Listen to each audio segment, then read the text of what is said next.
Good morning po sa inyong lahat. Ang Diyos ay ating papurihan at pasalamatan.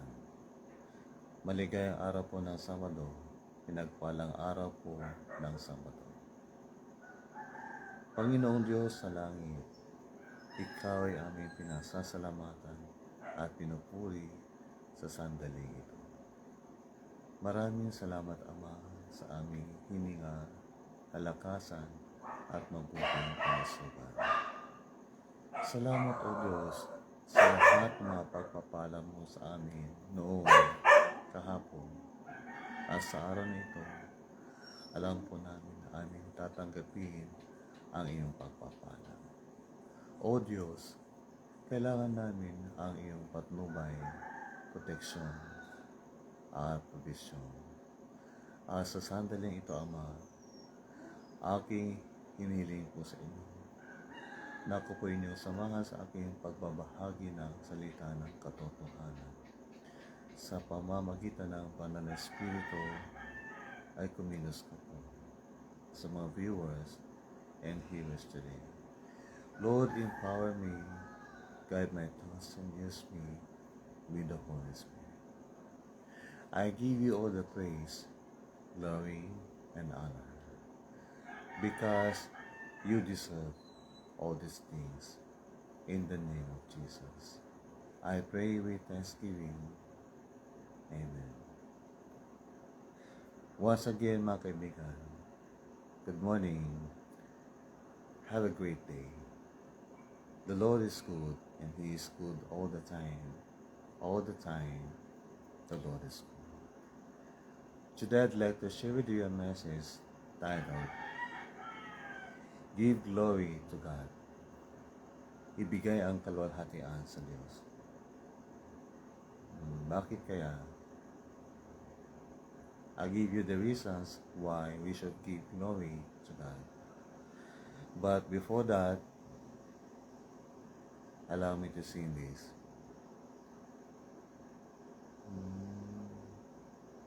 Thou art worthy.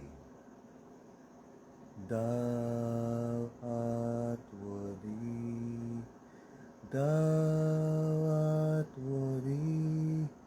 Thou art worthy, O Lord. You deserve glory, glory and power, glory and honor and praise. For thou hast created and all things created. Thou hast created all things, and for thy pleasure they are created. Thou art worthy, O Lord.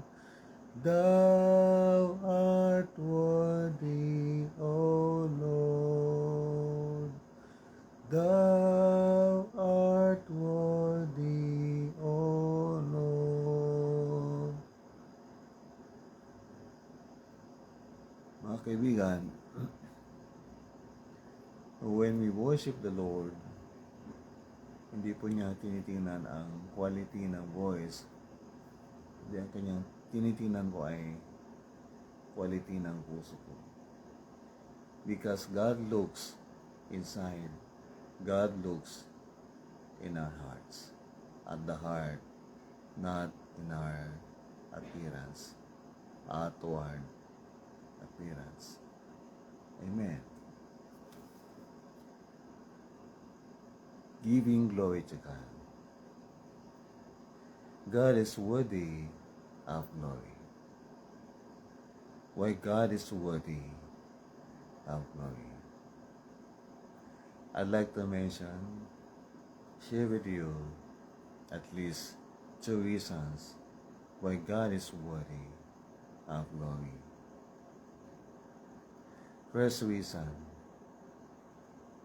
God is worthy of glory because He deserves it. Amen.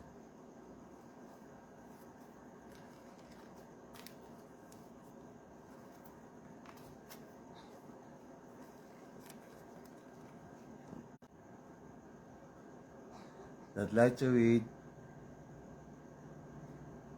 Revelation 4:11.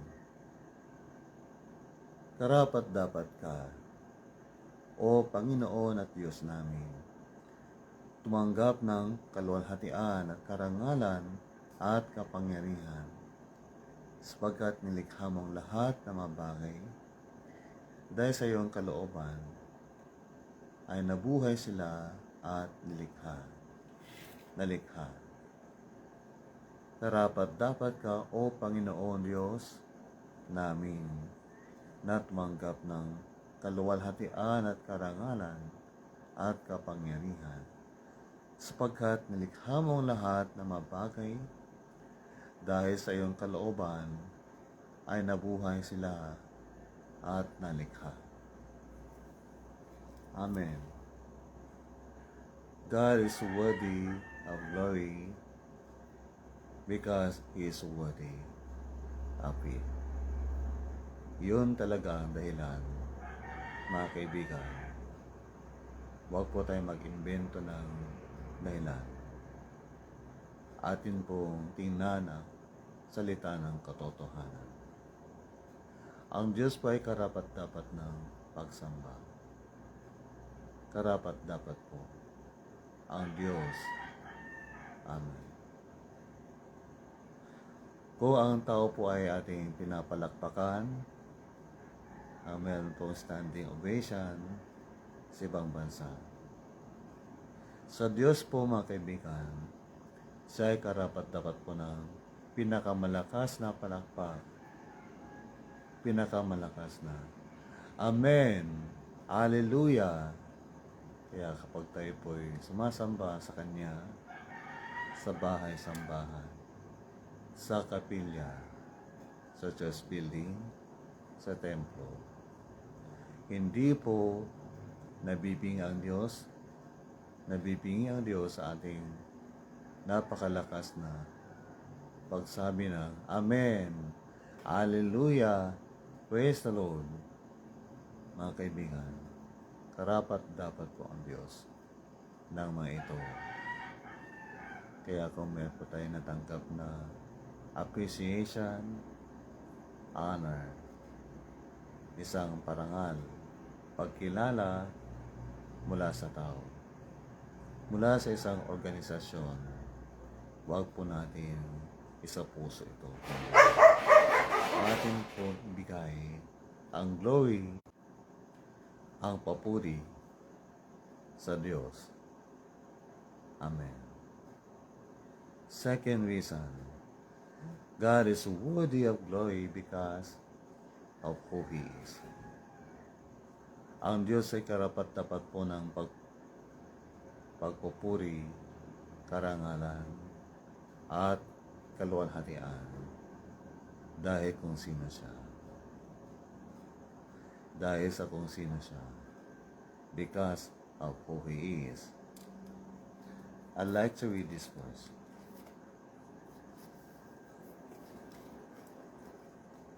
Unang Timoteo o Unang Timoteo, Kabanata 1:17.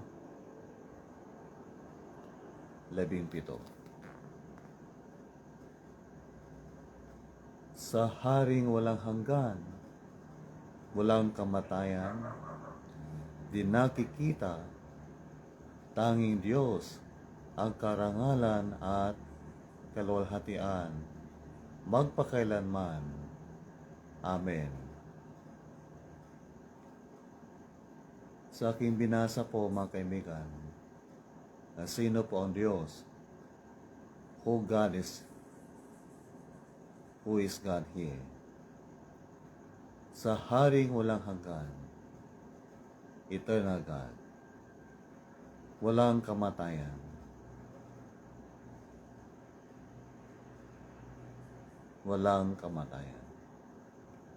God who is unending, di nakikita, invisible, tanging Diyos, only God, ang karangalan at kaluwalhatian, magpakailanman. Amen. God is worthy of glory because of who He is. In Romans 11:36, in verse 32, we can read that God's mercy is upon all. God's mercy is boundless. God is boundlessly merciful. Kaya siya po ay karapat-dapat ng kaluwalhatian. Amen. And in verse 33 rather, God's wisdom is deep, profound. God's wisdom is unfathomable. Mahirap unawain ang karunungan ng Diyos at ang kanyang kaalaman. Because of that, He is worthy of glory. Amen. God's judgments are unsearchable. His ways past finding out. Who hath known the wisdom of God, and who hath been His counselor? Wala po, diba? Wala nakakaalam ng pag-isip ng Diyos, ng kanyang iniisip.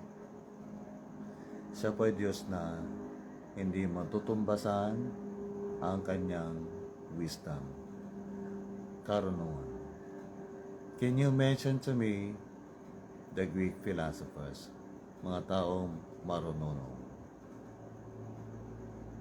We have these persons, people like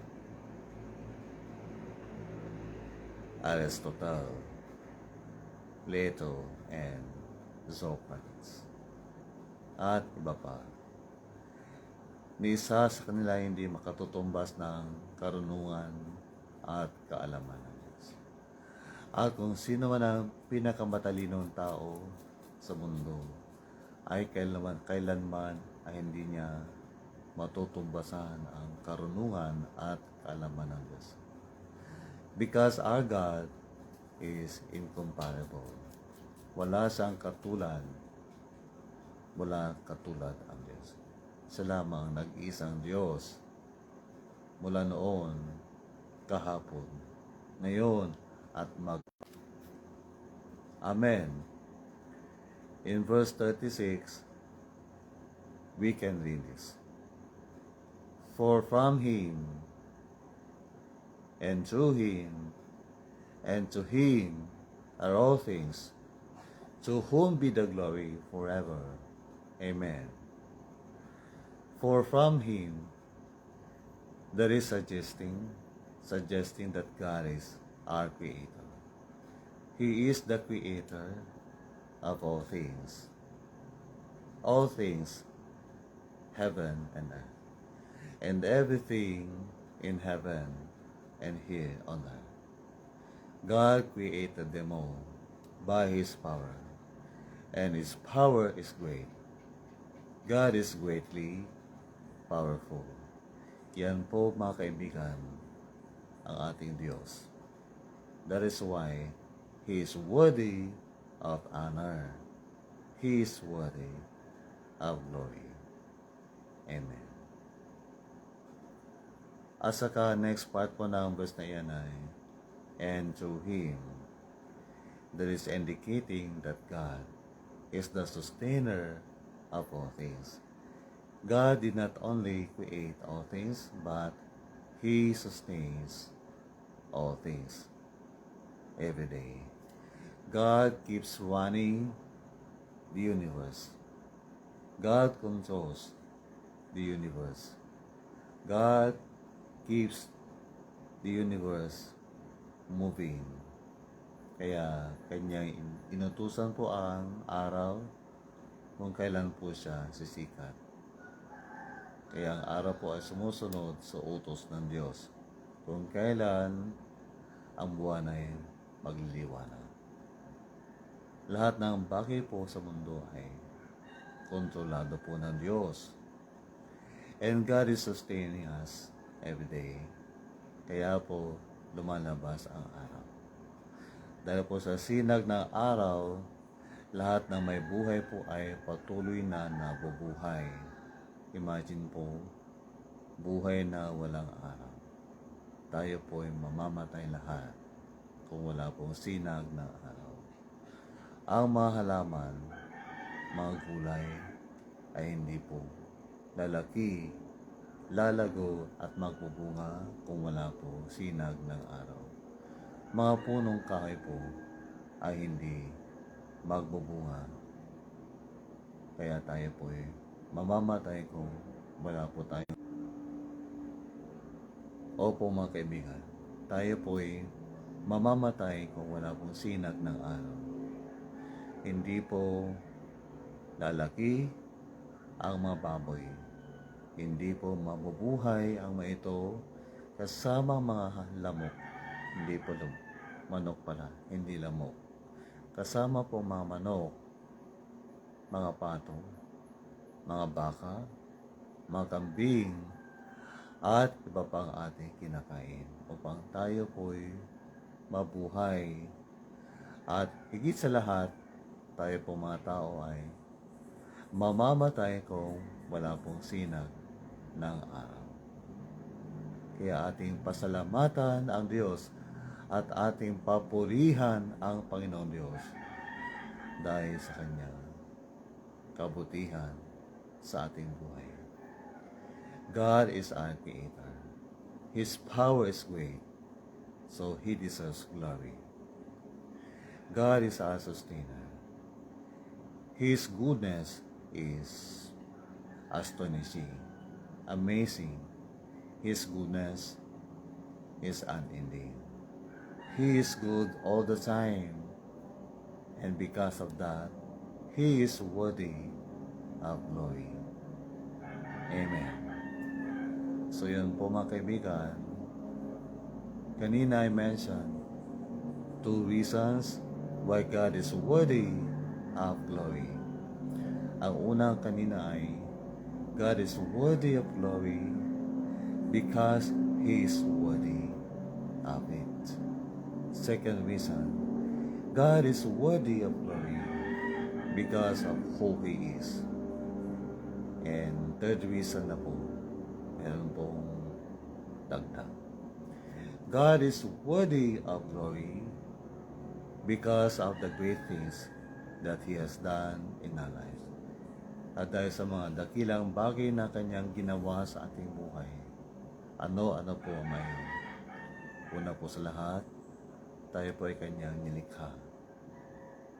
At pangalawa, tayo po ay Kanyang iniligtas mula sa ating mga kasalanan sa pamamagitan po ng ating Panginoong Hesus na nagdusa, naghirap, at namatay sa Kalbaryo, sa krus, upang tayo po ay maligtas. At wala na po tayong ibang tagapagligtas, kundi ang Panginoong Hesus lamang. Amen. God is worthy of glory because of the great things He has done in our lives. At sa kaysa pa mga kaibigan, na ginawa ng Diyos sa ating buhay, maliban sa tayo Kanyang nilikha, iniligtas, ay tayo po'y nanatiling buhay dahil sa sustaining power of God. God supplied all our needs. God keeps supplying our needs. Amen. Kaya tayo po'y nabubuhay. Every day, God has been sustaining us. Amen. I'd like to read Deuteronomy chapter 8, 17.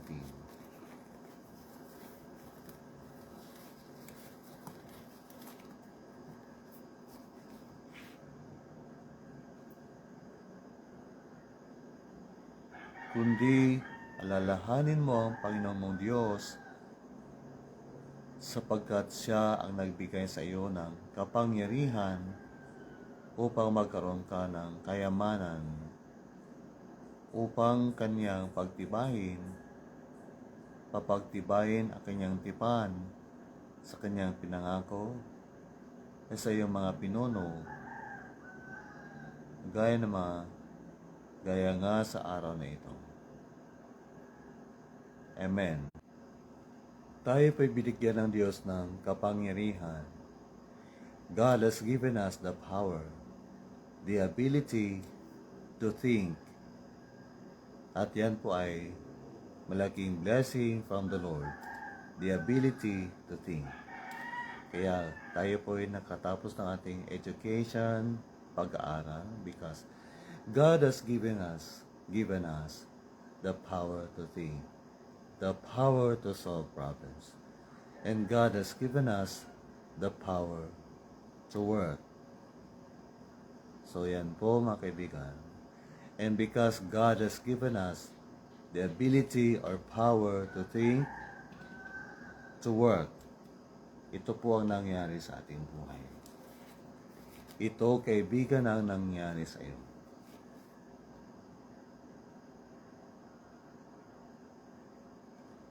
Upang magkaroon ng kayamanan. Ikaw ay yumaman, yung dating wala ay maraming naidagdag sa iyo. Yung dati wala ka ng pera, ngayon marami ka ng ipon sa bangko. Yung dating wala kang tricycle, meron ka ng tricycle. Yung dating wala kang 4 wheels, ngayon meron ka ng 4 wheels. Yung dating wala kang malaking bahay, ang bahay nyo noon ay bahay kubo lang. Pero ngayon, may maganda na kayong bahay, bungalow o kaya 2-story. Yung iba ay 3-story pa.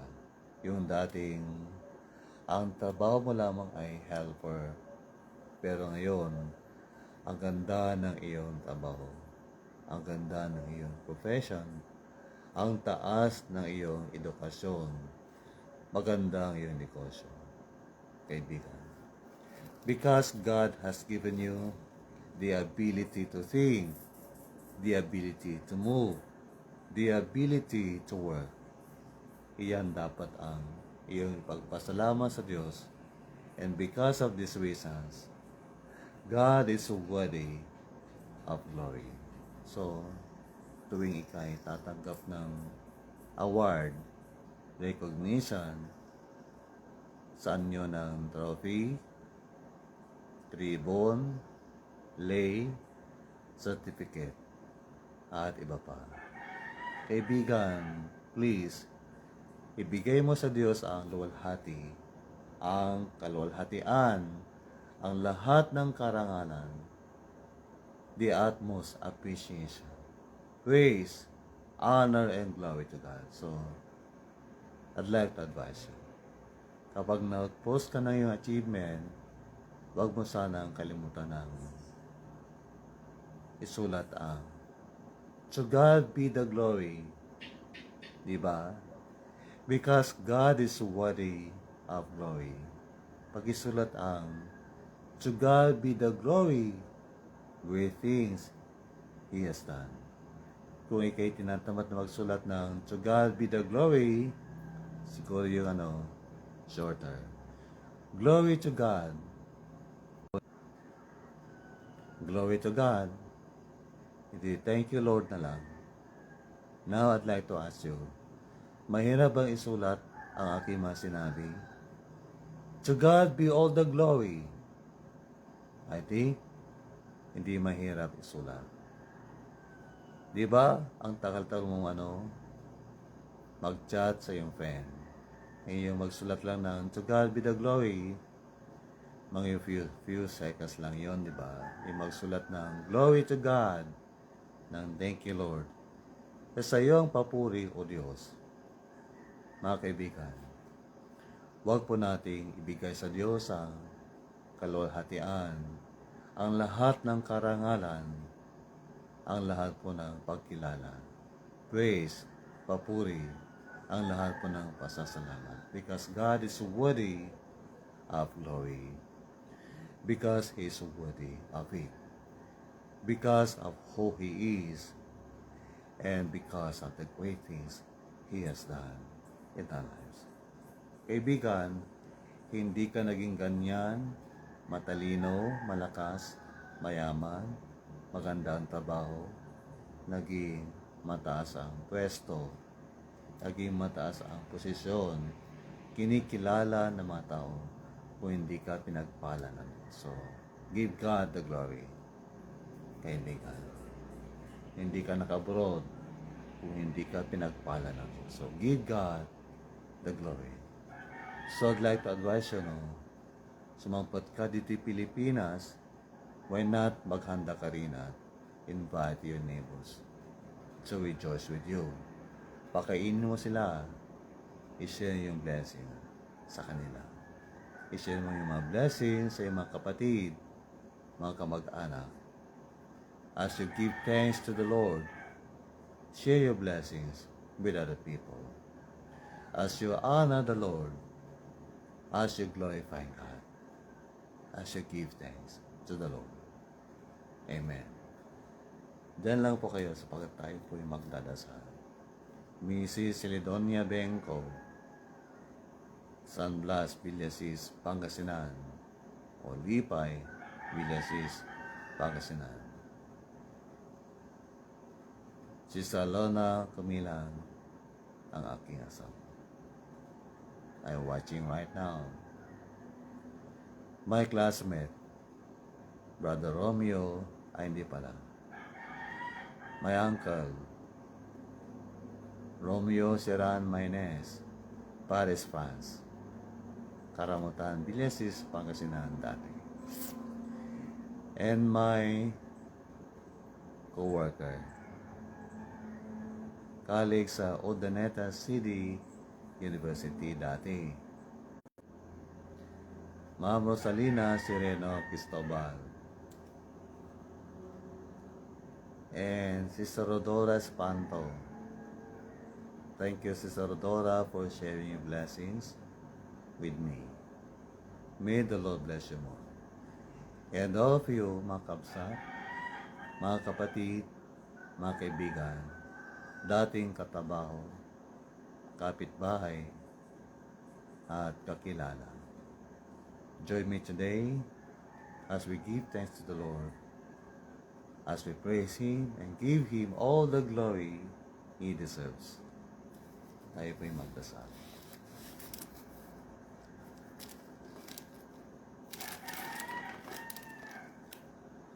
Father in heaven, we give thanks to you. Thank you, Lord, for giving us breath, life. Thank you, Father, for giving us the power or the ability to think, to solve problems. Thank you, Father, for giving us the power to move, for giving us strength.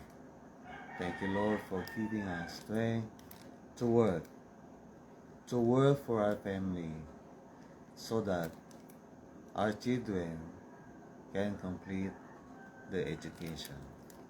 Thank you, Lord, for giving these viewers good work here in the Philippines and abroad. Thank you, Lord, for blessing each one with good house, beautiful house, with 4 wheels, and many more material blessings. Thank you, Lord, for the great things you have done in our lives. And we praise you, we give glory to you for who you are, because you are astonishingly good, greatly powerful, and boundlessly merciful. You are eternal God, invisible, the only wise God. Thank you, Lord. Kulang ang isang salita para sabihin ng ikaw ay makapangyarihan, mabuti sa lahat ng panahon, mapagbiyayang Diyos, Diyos na mapagbigay, Diyos na mapagpatawad, nagliligtas, at hindi nagbabago. God, you are our Creator and you are our Sustainer. You have been sustaining us since we were born, kaya ngayon kami po'y buhay pa rin. You are our healer, Lord. Lord, by your power, you healed me. And because you healed me, you delivered me from death in 2018. I am still alive today, broadcasting the gospel, broadcasting the word of truth. You're using me today, Lord, as a channel of blessing to these viewers and hearers today. Thank you, Lord. I give you all the praise, thanks, and glory for who you are, for the great things that you have done in my life, because you deserve the glory. I give you glory. Father, thank you. Thank you for blessing Mrs. Celedonia Benco, Sister Lorna Camila, Uncle Romeo Maynes, Ma'am Rosalina Cristobal, Sister Rodores Panto, and their beloved families, and all these viewers, Lord. Thank you for blessing these viewers of today's inspiration, today's update, Ministry Network,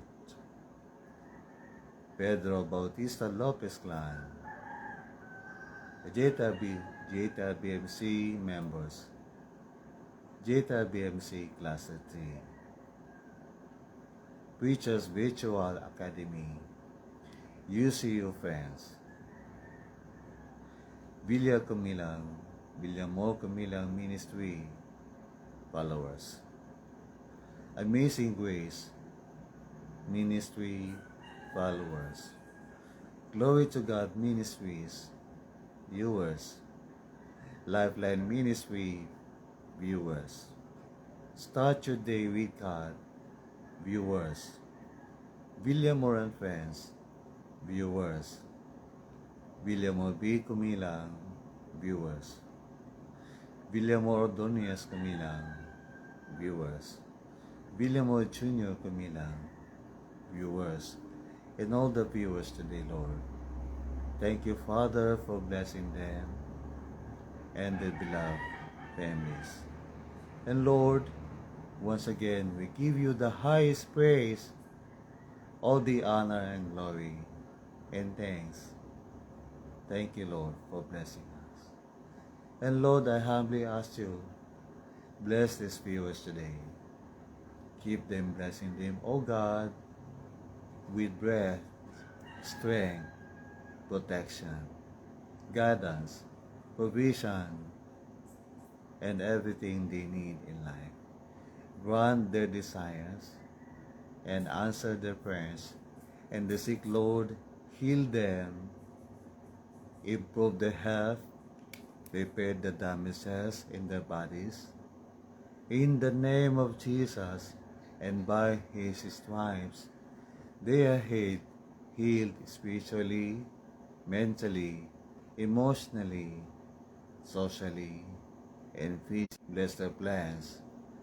Give them peace of mind, Lord, to determine whether the plans, the decisions are right or not in accordance with your will. Lord, we thank you and we entrust everything to you. Our plans, our activities, our projects, and everything.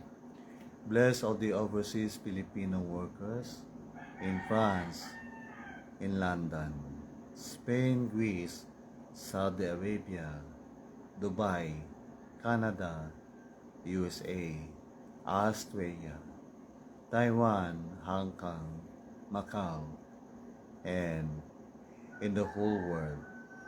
Bless them all, Father. If they're lonely, Lord, comfort them. If they are weak, Lord, give them strength. If they are sick, Lord, heal them. If they are in trouble, Lord, give them peace and supply all their needs. Bless them and their families in the Philippines.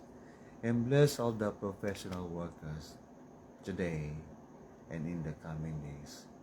All teachers, doctors, nurses, therapists, technologies, policemen, soldiers, engineers, architects, lawyers, dentists.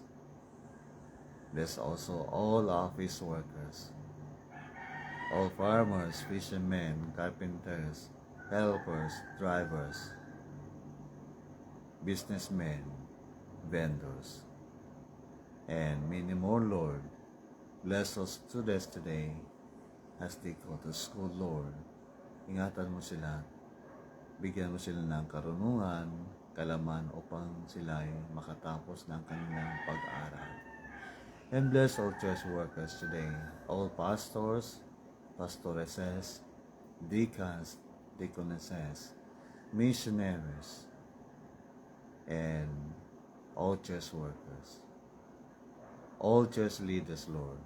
Pagpalain mo silang lahat. Mula sa iba't ibang religious denomination, Lord, pagpalain mo lahat ng mga preachers, religious leaders, church workers.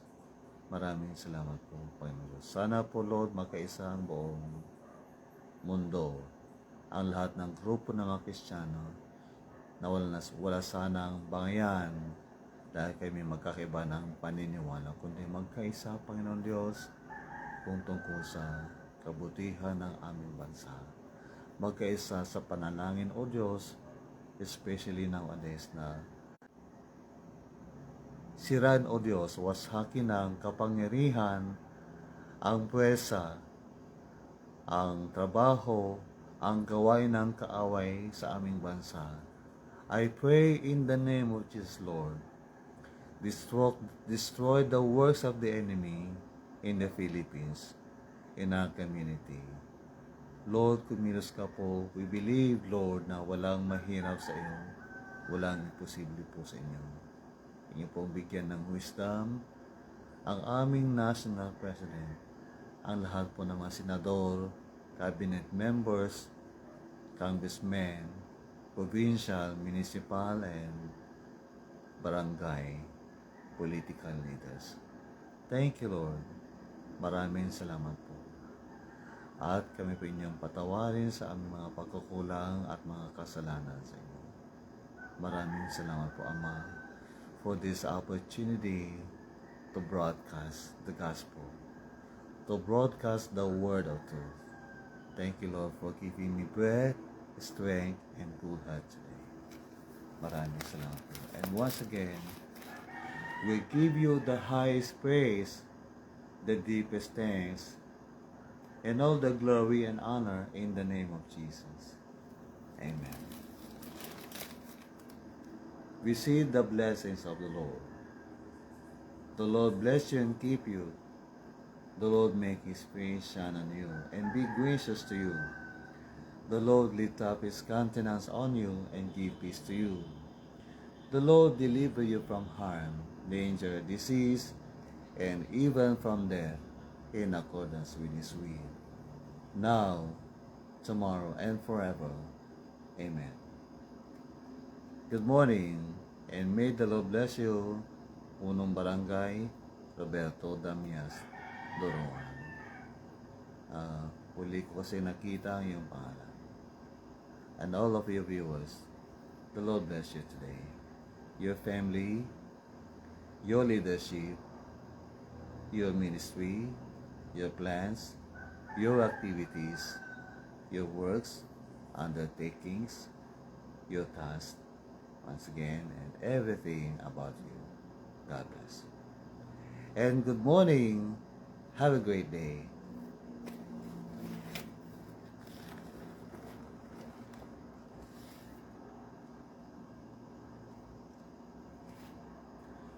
Ang oras na po sa aking relo ay 5:20 in the morning, Philippine time. Good morning. Ang lamig po sa aking kinalalagyan sapagkat ako'y nasa labas. Pero gusto po yung lamig po ng panahon.